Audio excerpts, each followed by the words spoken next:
21. Abra sua Bíblia.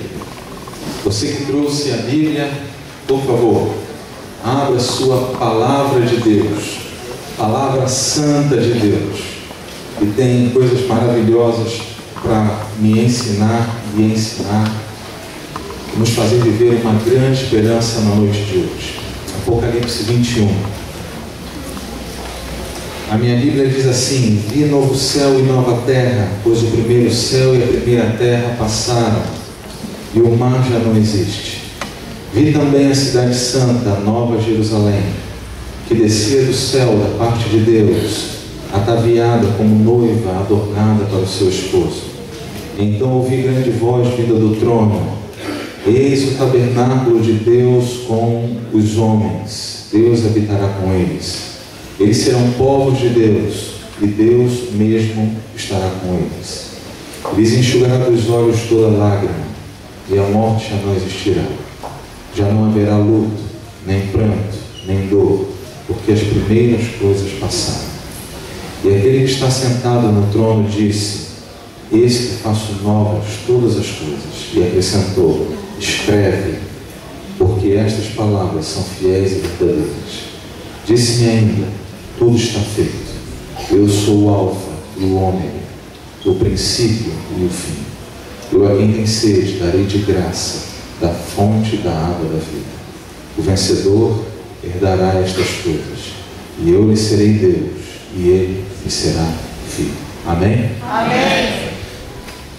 Você já deve ter se perguntado em algum momento da sua vida, ou talvez se pergunte até hoje: qual é a igreja certa? Aonde Deus está? Há muitas pessoas que têm essa dúvida ainda, porque todas as igrejas falam em nome de Deus, batizam em nome do Espírito Santo, pregam a Cristo, a salvação, falam dos dízimos e tantas outras coisas. Todas dizem que são a igreja verdadeira, e tem muitas igrejas com muitos nomes e muitas placas, e as pessoas não sabem bem aonde a verdade está. As pessoas não têm querido tomar tempo para examinar as Escrituras. E como não examinam as Escrituras, acabam sendo levadas pelo que ouvem. E nem sempre o que ouvem é a verdade. A Bíblia fala apenas de duas religiões.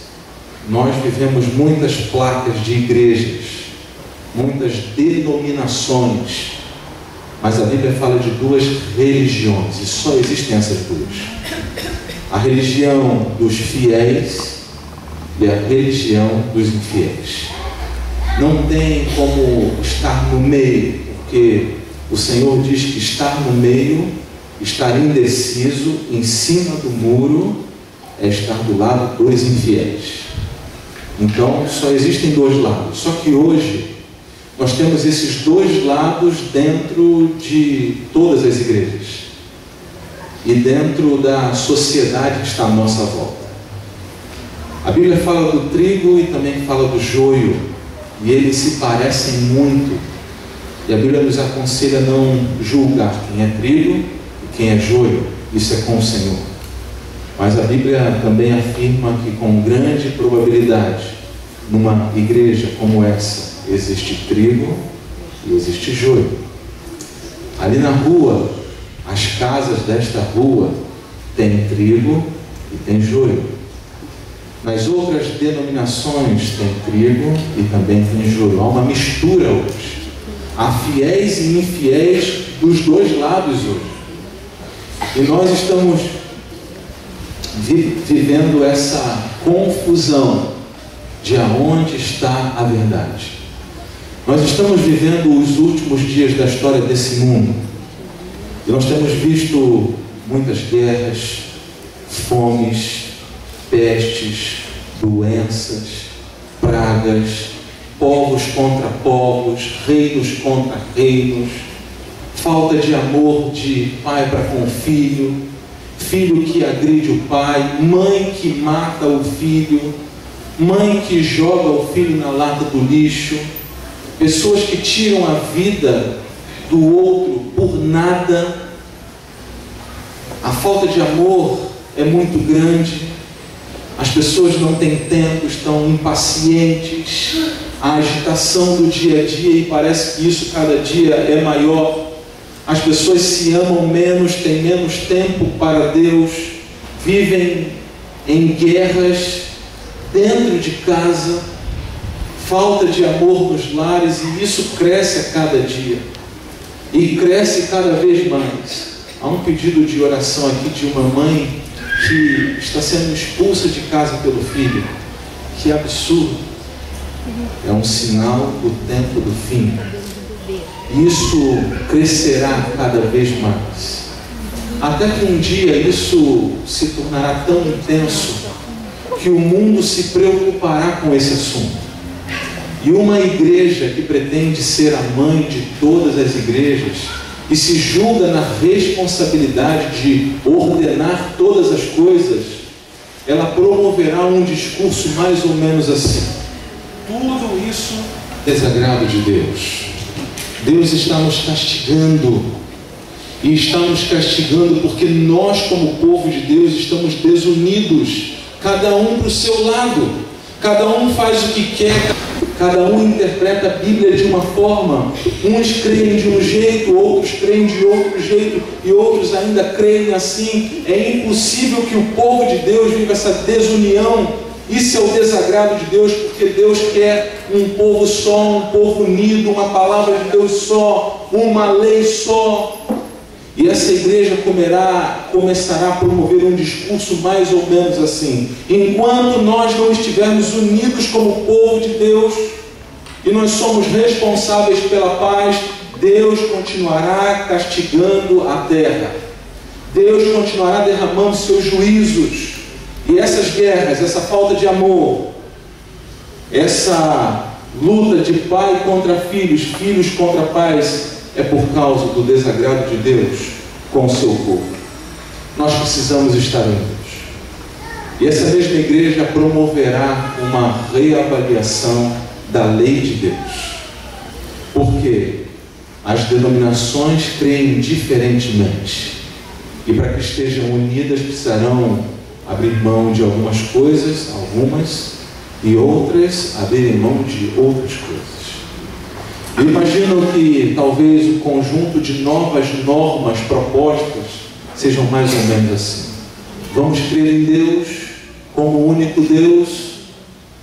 Quantos apoiam?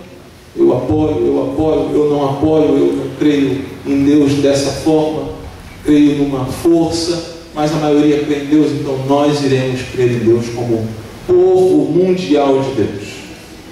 Nós vamos crer na imortalidade da alma.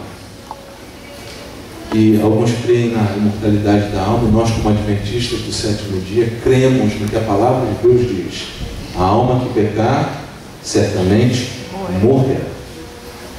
Em morte, o diabo é quem disse: certamente não morrereis.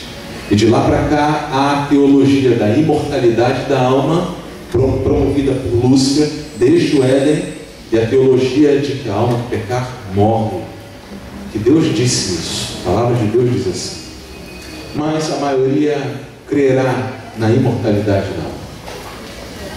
Numa outra crença, nós não guardaremos o sábado, o domingo será o dia de guarda.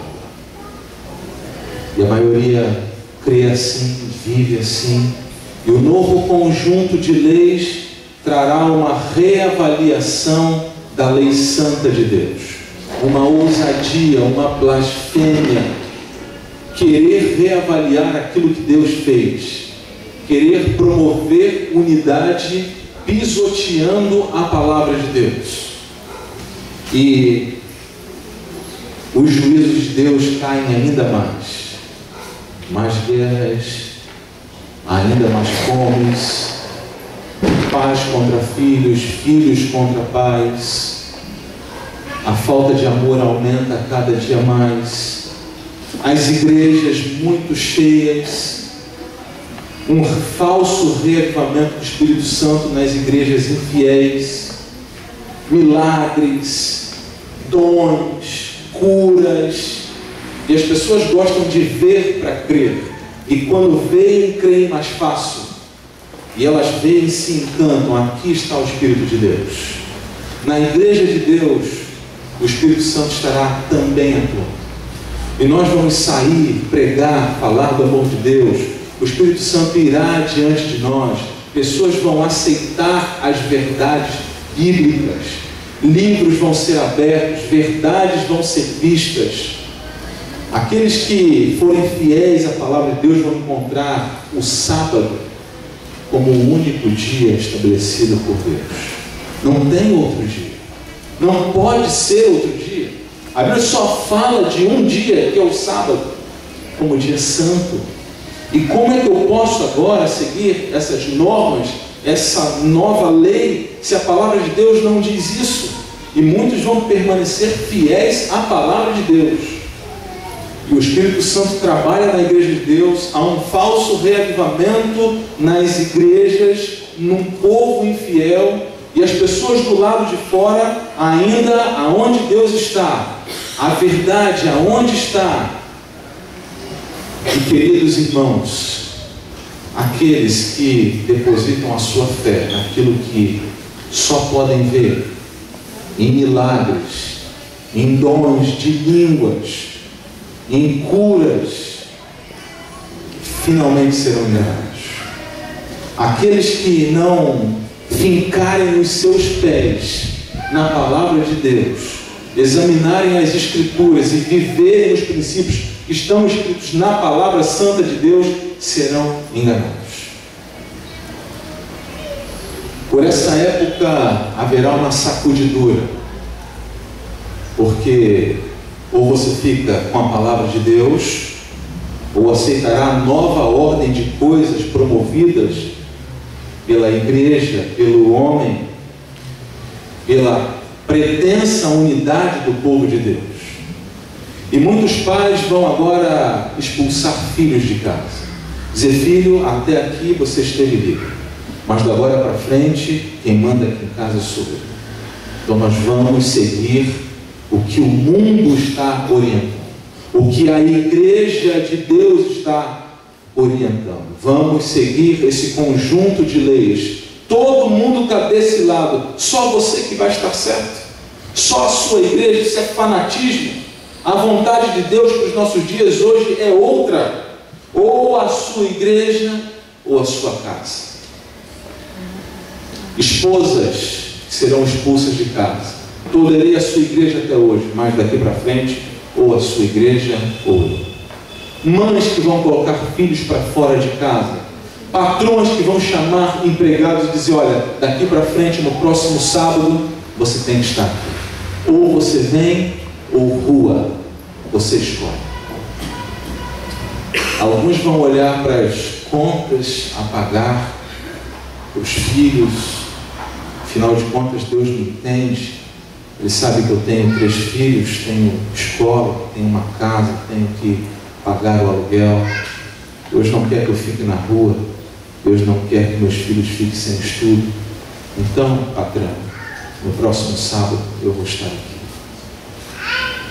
Alguns outros vão dizer assim: olha, obrigado pelo trabalho, mas eu não posso, porque antes importa obedecer a Deus do que aos homens. Eu tenho que ir embora. Mas trabalha então do meio-dia para tarde. Obrigado. 99% fiel é 100% infiel. A igreja vai começar a ser sacudida, porque também será perseguida.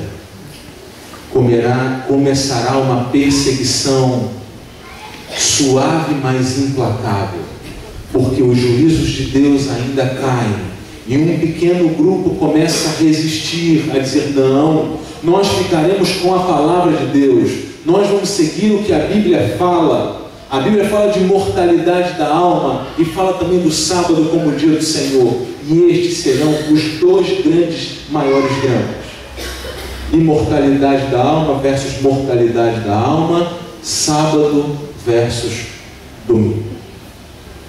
No desfecho final, esses serão os pontos que estarão à frente. E como os juízos caem mais, essa igreja mãe, senhora, a culpa é desse pequeno povo que insiste em não obedecer à vontade de Deus. E é melhor que eles paguem o preço do que nós todos. Ou eles aceitam, ou eles concordam, ou Deus continuará nos castigando severamente. A igreja vai sendo sacudida, o Espírito de Deus derramado sobre a sua igreja. E os filhos fiéis, alguns vão ser presos por causa disso. E vão defender a palavra de Deus desassombradamente, diante de pessoas, de plateias, tribunais. Vão defender a palavra de Deus como regra única de fé. Já outros estarão saindo da igreja, porque nunca estiveram na igreja de verdade. Estiveram por amizade, por coleguismo. Era gostoso cantar no coral, eu gosto de música, eu estava lá, mas quando eu saía no sábado à noite, aí é que eu vivia a minha vida como eu gosto. E nessa hora a igreja vai ser balançada. E haverá uma movimentação de fiéis que estão do lado de fora da igreja e dizem assim: não tem outro dia de glória. A palavra de Deus só fala de uma lei santa. O homem não pode alterar a lei de Deus. O homem não pode pisotear a lei de Deus assim. Então vamos seguir a lei de Deus, a palavra de Deus. Vão caminhar em direção ao povo fiel de Deus. E alguns que estão na igreja verdadeira, que guarda a palavra de Deus, mas sua fé nunca foi verdadeira, sairão da igreja. Haverá um tempo que a igreja terminará de ser sacudida e o Espírito Santo de Deus será retirado da terra. Cristo terminará seu ministério de intercessão pelo homem. Ele não intercederá mais. E aí acontece o que a Bíblia diz: o justo continue na prática da justiça, o limpo limpe-se ainda, o sujo suje-se ainda, o impuro continue impuro ainda. Ou seja, dois grandes grupos, todos os fiéis estão todos de um mesmo lado, do lado da palavra de Deus, e todos os infiéis agora se ajuntaram na sua infidelidade para sempre. O fim do tempo de intercessão. Não há chance de mais ninguém passar de um lado para o outro. O Espírito Santo, tantas vezes rejeitado, tantas vezes deixado de lado, finalmente se retira lentamente da terra. E agora os seres humanos, os infiéis, ficam completamente entregues na mão do diabo e seus anjos. O Espírito Santo nem os anjos estão refreando mais os impulsos maus que esses filhos infiéis têm. E agora eles olham para esse grupo resistente, esse grupo que eles chamam de infiéis, mas que são fiéis à palavra de Deus, para assim: a culpa é deles, as tragédias são culpa deles, essas mortes todas culpa deles, as guerras crescem a cada dia culpa deles, e é melhor que eles morram, e vamos então decretar um dia onde todo mundo possa matar esse povo infeliz, esse povo fanático, esses infiéis, livremente, não vai ser crime nenhum. Quando a gente fala isso hoje, você pensa assim: mas você está louco? Você acha que vai acontecer algum dia isso? Eu acho não, tenho certeza. Que o ser humano longe de Deus já faz tudo o que faz e que você vê. O Espírito Santo ainda refreia esses impulsos do ser humano. Quando o Espírito Santo se retirar da terra e o homem ficar completamente entregue aos seus impulsos, ele será capaz de coisas inimagináveis. E se decretará finalmente um dia onde as pessoas estarão livres para tirar a vida do povo fiel de Deus. Haverá um dia que talvez um dos anciãos precisará vir e fechar essa igreja para sempre. As instituições serão fechadas, os hospitais da igreja serão fechados, as editoras fechadas. A primeira instituição que será fechada será certamente o centro de mídia, a Novo Tempo. lacrar. Não falem mais, não propaguem mais suas heresias. E finalmente as igrejas serão trancadas e as igrejas serão nos lares, de novo, como lá no início. Mas os vizinhos já não vão lhe olhar com tão bons olhos assim. Você é motivo de olhares de desconfiança. Esses são os culpados por tudo que está acontecendo no mundo e na minha vida. Vamos antecipar esse dia de morte. O dia de morte está muito longe. Vamos acabar com a vida deles de uma vez. O povo procurará se antecipar a esse dia e vão pegar as suas armas e vão procurar tirar a vida do povo de Deus.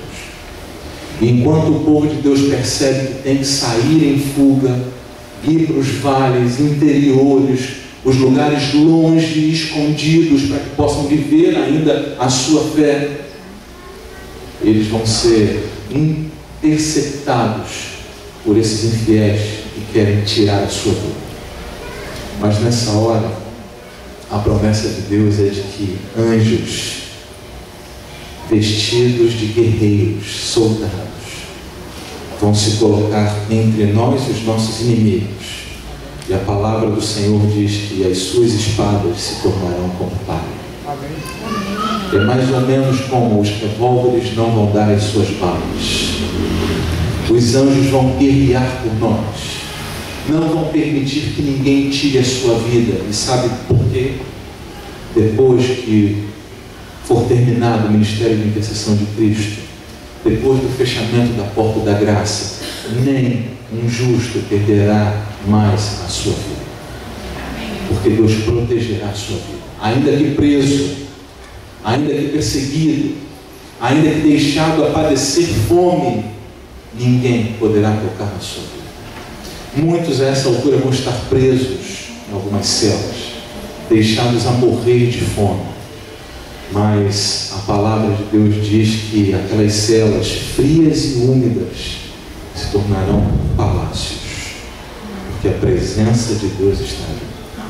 Os próprios anjos virão servir aos filhos fiéis que ali estão, porque o pão e a água do justo sempre serão certos.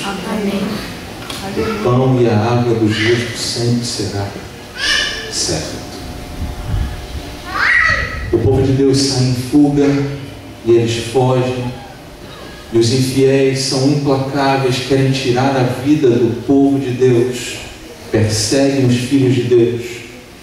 E chegará um tempo que, depois de algum tempo, eu não sei quanto tempo, cairão as pragas sobre os infiéis, pragas semelhantes às do Egito. E isso vai gerar um ódio mortal pelo povo de Deus, porque essas pragas só caem para os filhos infiéis, não atingem a nós fiéis, porque o Senhor nos protege, o Senhor nos dá água, o Senhor nos dá o pão e não permite que nenhuma dessas pragas aflija nenhum de nós. E eles agora perseguem mais ainda, até que o próprio diabo personificará a volta de Cristo. É o que Ellen White chama de o poderoso e quase invencível engano. Ele parecerá um ser nobre, bonito, com vestes como imaginamos que Cristo usaria. E ele vai aparecer e abençoar as crianças, abençoar as igrejas. Ele vai curar muita gente. Ele vai pregar para muita gente. Ele vai impressionar a muita gente. Mas ele não é o Cristo. E ele alegará que mudou o dia santo da palavra de Deus, do sábado para o domingo. E as pessoas vão dizer assim: está vendo? Está vendo? Nós estamos certos. Jesus Cristo está dizendo que agora não é mais o sábado e sim o domingo. E talvez ele diga assim: esse povo talvez queira me crucificar outra vez. Eles não me entendem. E esse será um poderoso engano, quase invencível, mas todos os filhos de Deus estão selados. Ninguém pode ser mais enganado. Amém. O povo de Deus está em fuga e a perseguição é tão implacável, e nessa hora acontece o que a Bíblia fala e chama de tempo de angústia de Jacó. O povo de Deus foge, mas ao mesmo tempo ele não tem certeza da sua salvação. Você pode achar isso estranho, mas a Bíblia diz isso. A angústia não é o medo da morte, é o medo de que algum de seus pecados não tenha sido perdoado. E você olha para trás da sua vida e vê tantas coisas ruins, tantos pecados, tantas críticas, tantas infidelidades, e você pensa assim: Senhor, me responde por favor, me dá convicção de que eu estou perdoado, por favor me diz alguma coisa, Senhor, me dá certeza de que eu estou perdoado, e eu dou a minha vida aqui, eu morro logo, eu me entrego aqui, eu não me importo, mas me diz alguma coisa, fala alguma coisa, me dá certeza que aquele pecado que me incomodou a vida inteira, que eu estou perdoado. E esse é um dos grandes dramas que nós temos. Deus perdoa, mas nós não nos sentimos perdoados. E eu não sei porquê. Aquilo fica martelando na mente, aquele sentimento de culpa. Você é culpado, você é culpado, você é um impostor, você não é nada, Deus não perdoou, quando Deus já te perdoou. E no tempo de angústia, será que eu fui perdoado? Será que eu estou salvo? E nessa hora, Deus está lhe ouvindo, mas não lhe responderá nada. Deus vai lhe oferecer apenas o silêncio. O diabo, ele pode enxergar que você está protegido por grandes anjos de Deus, mas você não pode ver esses anjos. O diabo sabe que você faz parte do grupo de salvos, mas você não sabe ainda. E você vive essa angústia: estou perdoado ou não estou? Estou salvo ou não estou? Meu Deus, me diz alguma coisa, me responde, por favor. E Deus não te responde nada. Há uns anos atrás, uma senhora me disse assim: pastor, eu não sei por que é que eu estou orando há 63 anos e Deus não responde a minha oração. 63 anos pedindo para Deus uma mesma coisa e Deus não diz nada, Deus não responde, Deus não diz nem não, nem sim, nem não, nada. Eu sempre fui fiel, sempre estive na igreja, eduquei meus filhos na igreja. Por que Deus não me diz nada? Por que Deus não fala alguma coisa? Por que Deus não responde logo e diz: não, não me incomoda, vai embora daqui? Pelo menos isso. Por que Ele não me diz nada? Eu falei: mas falar pelo quê? Ela disse: eu oro porque eu quero ter uma casa. Eu nunca tive uma casa. Nasci jogado de um lado para o outro, sem meus pais. Cresci na casa dos meus tios. Nunca tive a minha casa. Casei e não tive casa. E hoje já tenho 63 anos e vivo na casa dos meus filhos, jogada de um lado para o outro. E ela me disse assim: o senhor sabe o que é chegar na casa da sua filha e o seu genro te tratar mal o tempo inteiro?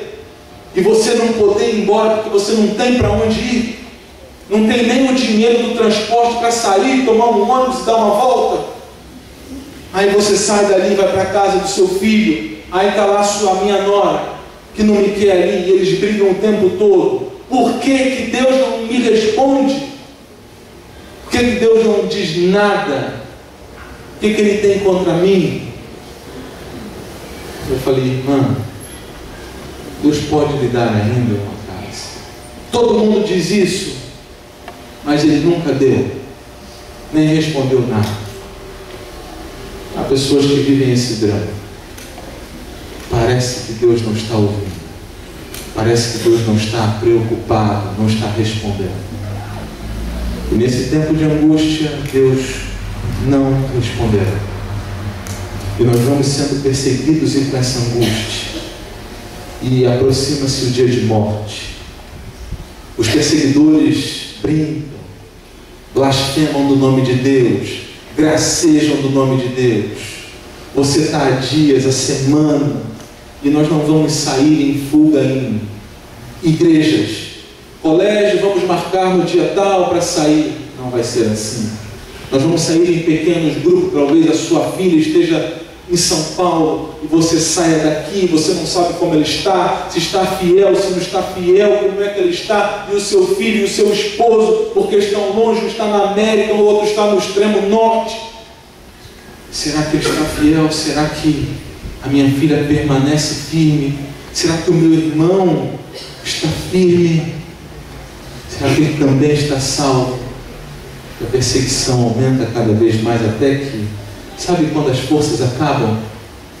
Sabe quando você não tem mais força? Você sobe uma escada, sobe, até que uma hora suas pernas não aguentam mais e você para, carrega algo nos seus braços e leva o peso. De repente você para, porque seus músculos não aguentam mais. A angústia no peito, cansados, dia e noite, encurralados agora. Os infiéis blasfemando, rindo. Onde está o Deus de vocês aí? Cadê o vosso Deus? Vocês não são o povo fiel? Por que Ele não livra vocês? Por que vocês estão aí no meio do mato, com fome? Olha a roupa de vocês. E nessa hora de maior angústia, e Ellen White diz que parecerá que nós vamos ser destruídos. Apesar de saber o fim da história, parecerá que Deus nos abandonou. E parecerá que seremos destruídos. Parecerá que eles triunfarão. E nessa hora, o céu começará a ficar muito negro e muito escuro. Ventos muito fortes que cortarão o céu de um lado para o outro. Os mares se agitando em fúria. O céu se escurece um pouco mais. Fica negro, nuvens densas. E um arco-íris brota no céu, de um extremo ao outro. Um arco-íris forte. Esse mesmo arco-íris começa a cercar, a rodear cada grupo de filhos fiéis. E os ímpios, os infiéis, veem isso, se assustam, dão um passo atrás, não riem mais, não blasfemam mais do nome de Deus, não gracejam mais, e aquele arco-íris cerca os grupos de crentes. E nessa hora, nós ouviremos a voz de Jesus Cristo pela primeira vez. Jesus Cristo falará com seus filhos fiéis e dirá assim: filhos, olhem para cima. Filhos, olhem para cima. Para os ímpios é um trovão, eles não entendem. E os filhos de Deus olham para cima. E os filhos de Deus sabem que é a voz de Cristo. Estavam desalentados, em dúvidas sobre a salvação. Ele fala: filhos, olhem para cima. E os filhos olham. E Jesus diz assim: Pai, aqueles que me deste, eu quero, para que onde eu estou, eles estejam para sempre. E aí nós, filhos de Deus, que vamos estar ali, salvos, vamos recitar um salmo da Bíblia. Deus é nosso refúgio e fortaleza, socorro bem presente nas tribulações. Portanto, não temeremos, ainda que os montes se abalem e a terra se transtorne nos seios dos mares. E Jesus do céu falará assim: a minha graça te basta. E nós vamos exultar, cantar, nos abraçar. Louvado seja o Senhor. Os ímpios fogem com medo, reconhecem que é a volta de Cristo. Em seguida, no céu aparecem duas tábuas e duas grandes mãos, tábuas enormes, fechadas, e as duas mãos abrem aquelas tábuas. São os mandamentos de Deus, a lei de Deus, escritas como que com letras de fogo. E brilham aquelas duas tábuas. Brilham, brilham. Só que a primeira tábua brilha mais que a segunda tábua. Um pouco mais. E o quarto mandamento da lei de Deus brilha mais do que todos os outros. Lembra-te do dia do sábado para o santificar. 6 dias trabalharás e farás toda a tua obra. Mas o 7º dia é o sábado do Senhor teu Deus. Todos vão reconhecer que a lei de Deus está em vigor. Que a lei de Deus foi pisoteada. Que a lei de Deus foi esquecida. Mas finalmente o Senhor está colocando as coisas em ordem. Aparece a pequena nuvem do tamanho da palma da mão de um homem lá no Oriente. E a nuvem pequenininha vem crescendo e crescendo mais. Há um brilho sem igual. A base dessa pequena nuvem é de fogo. É Jesus que está voltando. Muitos anjos que vêm cantando. Milhares e milhares, milhões e milhões de anjos cantando, tocando. E ao centro, Jesus Cristo, assentado no seu trono de glória, o seu rosto como de sol, os seus olhos como chama de fogo, um diadema sobre a sua fronte, não tem uma coroa de espinhos, um diadema brilhante, vestes longas, na sua coxa está escrito Rei dos Reis, Senhor dos Senhores. Jesus Cristo vem olhando para você e você está olhando para Ele. E os anjos se aproximam mais e Jesus Cristo se aproxima mais e você está olhando para Ele e Ele te olhando. Parece que só você está ali, não tem mais ninguém. Mas Jesus não fala com você nesse instante. Jesus vai dar a maior demonstração de que Ele não esquece dos seus filhos fiéis. E Ele vai resolver um problema, o maior problema que a humanidade tem. Ele vai olhar para os túmulos e vai bradar, dizer: filhos, despertai, filhos, despertai, filhos, vocês, vós que dormis no pó da terra, despertai, levantem. Só os filhos fiéis ouvirão a voz de Cristo. É uma voz conhecida deles. Eles conversaram com Cristo muitas vezes em vida, no leito de dor, doentes, aflitos, perseguidos. Mas Jesus falava com eles. Eles conhecem aquela voz. E aquela voz penetra nos seus ouvidos e eles ressurgem, ressuscitam. E eles saem cantando uma música. Onde está, ó morte, a tua vitória? Onde está, ó morte, o teu aguilhão? Transformados, ninguém mais doente, perfeitos, jovens, sem pecados, sem defeitos físicos, perfeitos, sem a mácula do pecado. E depois nós, os vivos, seremos transformados num abrir e fechar de olhos. E Jesus mandará os anjos mais rápidos que Ele tem para juntar as pessoas.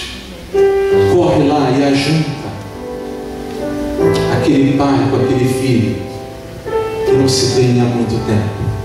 Eles estão com saudades. Vai lá, traz aquele filho, ajunta aqueles irmãos que não se veem há tanto tempo. Eles querem estar pertinhos um do outro. Ajunta aquelas irmãs, aquele vovô com seu neto, o netinho nasceu, ele morreu. Ele sempre quis ter netos. Junto. E Deus vai dar uma ordem especial para os anjos.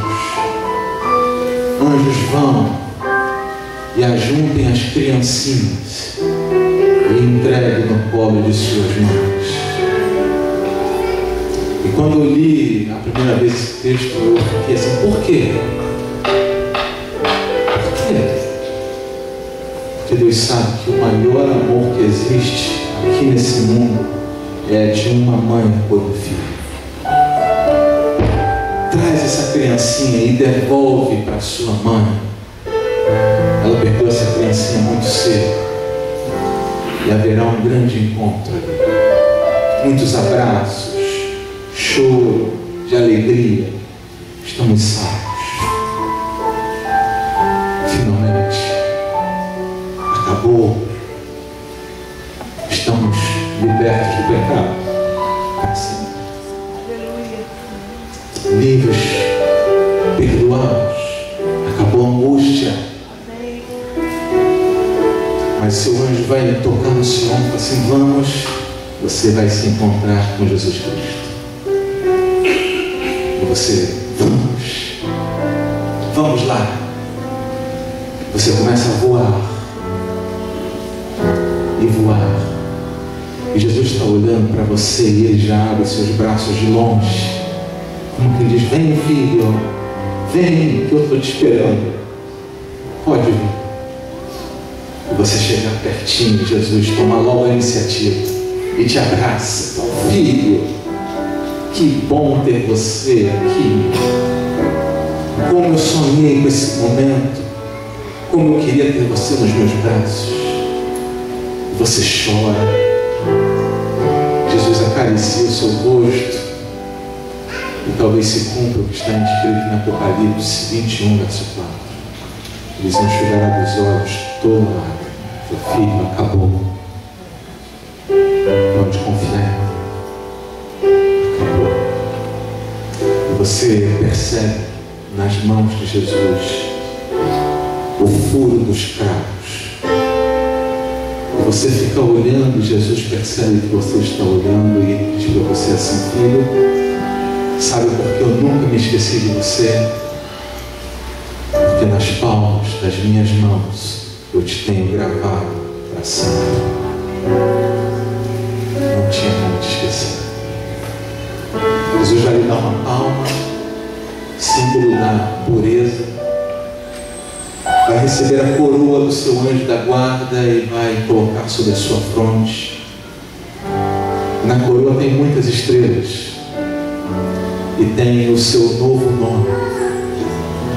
O nome que tem a ver com a sua experiência cristã. Firme e fiel para todo sempre. Talvez seja o seu nome.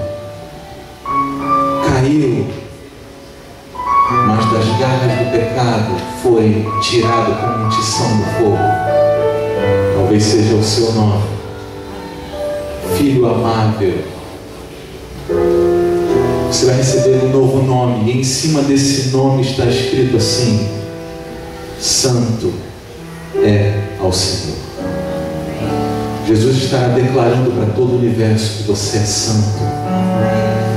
O diabo, quando olha para a minha vida, diz assim: pastor, você é um impostor. Ele não merece nada. Olha para a vida dele. A Nádia, a Paula, o João, eles não merecem nada. São pecadores. Mas Jesus vai dizer assim, não, eles foram perdoados. Eles foram perdoados. Eles oraram, eles clamaram, e eu perdoei. Eu morri por eles. E hoje, escute bem o universo inteiro. Ele é santo ao Senhor. Jesus vai dizer assim, vamos para o céu. Vai te tomar pela mão e dizer assim, vamos. E você vai viajar com Cristo. Chegando no céu, o Senhor vai pedir para os portais serem abertos. E Ele vai olhar para nós todos que vamos estar ali e vai dizer: vinde benditos de meu Pai, possuir por herança o reino que vos está preparado desde a fundação do mundo. Jesus Cristo caminhará até a árvore da vida e é o momento de encontrar Adão. Os dois Adãos vão se encontrar. Adão, pai da raça humana caída, e Jesus Cristo, Adão, pai da raça humana restaurada. Adão é mais alto que nós todos, bem mais alto. Tem a sua harpa na mão, a sua palma, a coroa sobre a sua fronte. Jesus Cristo, ao lado da árvore da vida, abre os braços para Adão. E Adão vem abrindo espaço por entre nós todos e vai chegando perto de Cristo. E Ellen White diz que Adão, ao divisar os sinais dos cravos, Adão cai aos pés de Cristo, seu joelho, pega a coroa dele, coloca aos pés de Cristo e diz assim: digno é o Cordeiro que foi morto, digno de toda a honra e toda a glória. Jesus pega na mão de Adão e diz: levanta, filha, levanta, vem cá, dá um abraço em Adão, apertado. Nós todos estamos ali olhando. Jesus estende a outra mão, tira um fruto da árvore da vida e diz: Adão, pode comer outra vez. Adão pega aquele fruto na mão, ele olha para nós todos que estamos ali, olha para as árvores, os animaizinhos, ele reconhece que o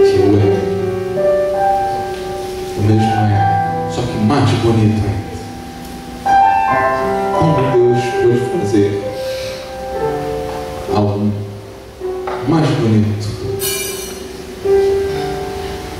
Adão sente saudade, Adão pega o fruto e come do fruto da árvore.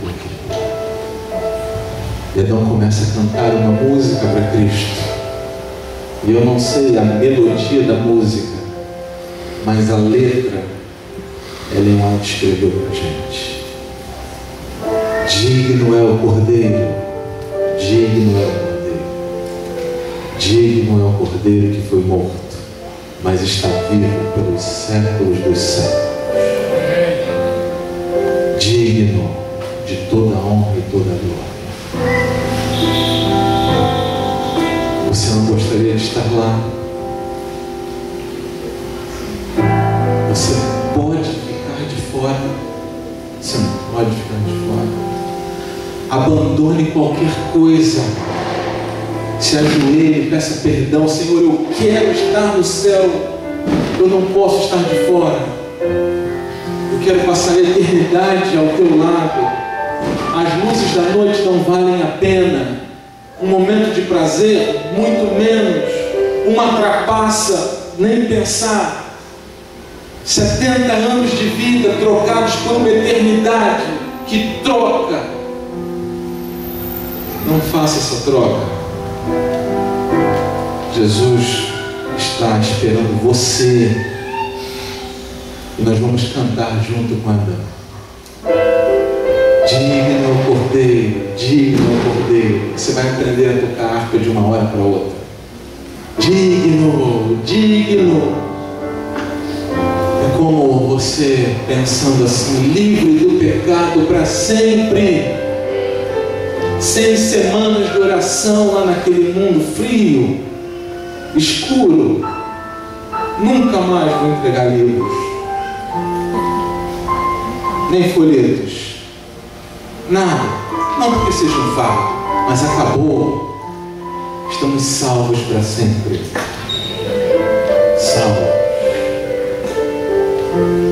Nós vamos ouvir uma música agora e você precisa estar salvo. Nós todos, não pode faltar ninguém aqui. Ninguém. Deus pediu para falar para vocês isso tudo, para você estar lá. Se há algum pecado acariciado, se há alguma coisa atrapalhando, é hora de confessar ao Senhor. É hora de abandonar. Jesus está voltando e Ele quer enxugar as suas lágrimas. Você vai ouvir essa música. Enquanto estiver ouvindo a música, eu quero que você vá orando, se reconsagrando, dizendo: Senhor, eu quero ir para o céu. Eu fui vítima de um assalto e sequestro. Eu pensei que ia perder a minha vida, porque tudo parecia que ia acabar muito mal.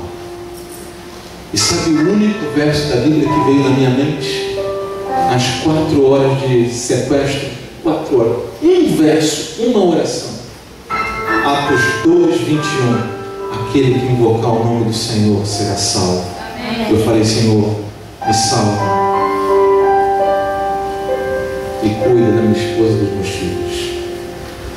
Me salva. É o que você tem para dizer para Jesus hoje. Diga para Ele: me salva. Nem sei como, mas me salva. Eu quero ir para o céu. Diga para Ele. Ele vai te ajudar. Ele vai te tirar da onde você estiver, para lhe ajudar a ir para a eternidade. Vá orando.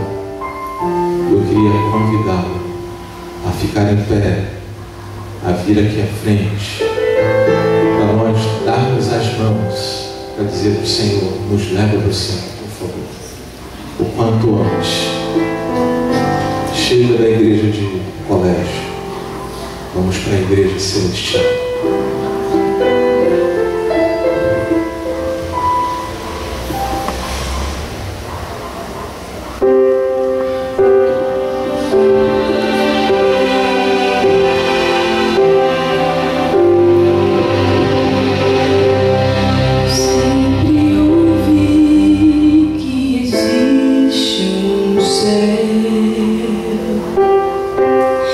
Que meu Jesus prepara.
Cristo, eu gosto de ter minha esposa e meus filhos do meu lado, mas eles dormiram.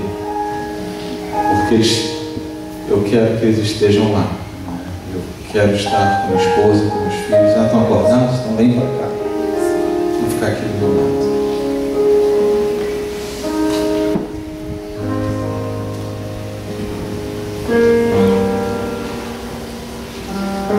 Nós como família precisamos estar no céu. Nós como igreja precisamos estar lá. Não vale a pena nada do que o mundo possa oferecer para você. Nada. Só o céu vale a pena. Amém. Jesus está dizendo para você, filho, esse é o final da história. Continue fiel. Se você está sofrendo, aguenta, filho. Se perdeu alguém, eu estou triste com você. Mas chegará um momento da gente reencontrar, da gente se abraçar e ser feliz para sempre. Não vai demorar, meu filho. Aguenta, firme. Jesus sofre com a gente. Quando esses dois aqui sofrem, dói. Quando você sofre, dói no coração de Deus. Ele também sofre. Não está feliz.